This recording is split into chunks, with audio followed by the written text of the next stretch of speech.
everybody, and welcome back.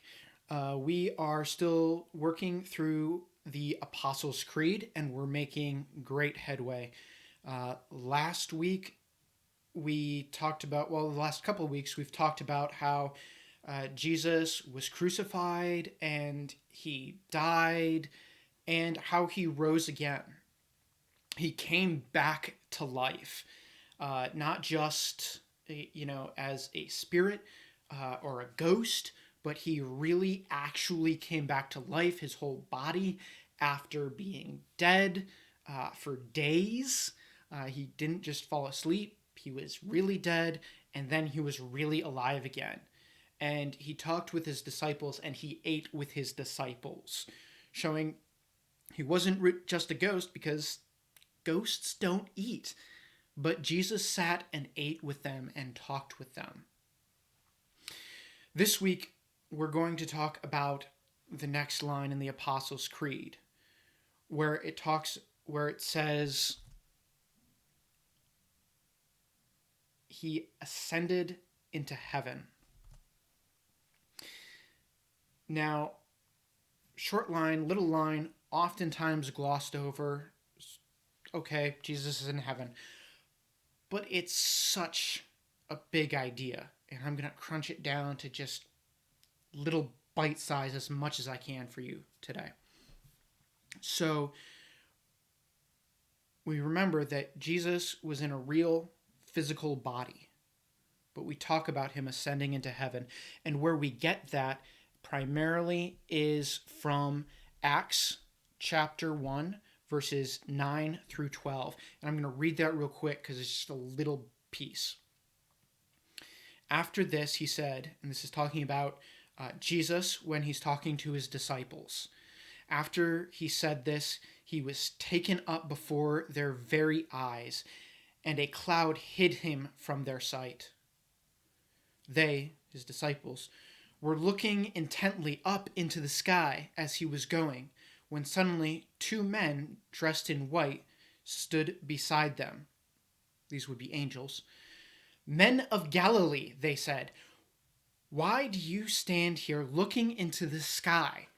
This same Jesus who has been taken from you into heaven will come back in the same way you have seen him go into heaven. There's a lot there. All right.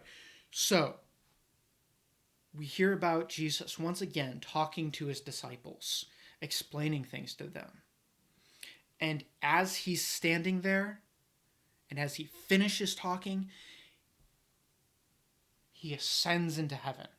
Now, once again, he's not a ghost, so he doesn't just disappear, but we don't know if he just like Supermans into the air, or he starts walking up an invisible staircase, or angels come and pick him up and take him into heaven, or how exactly you want to picture this. I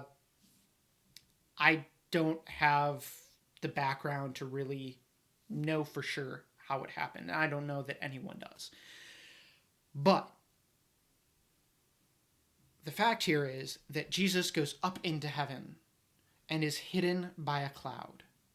And now we know that Jesus isn't just hanging out in the sky somewhere. You know, clouds appear and clouds disappear, so we would have seen him. But he is hidden by a cloud and enters into heaven. And we know this because angels come back and they say, this is what happened. We're not guessing. This isn't just some weird hypothesis.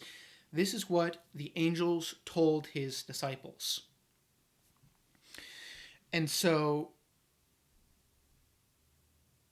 we know that he is there.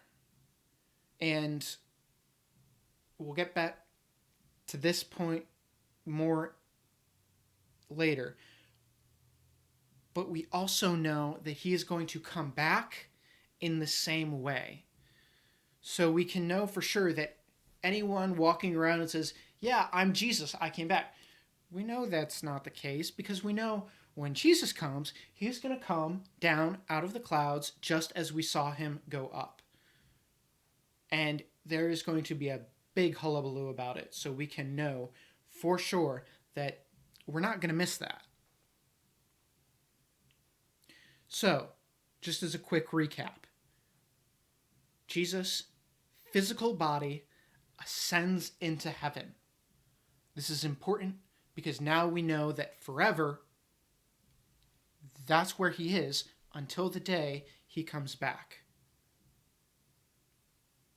And the fact that his physical body has whole implications, and there's a lot more here to unpack, but I am just out of time for today. So thank you, and God bless.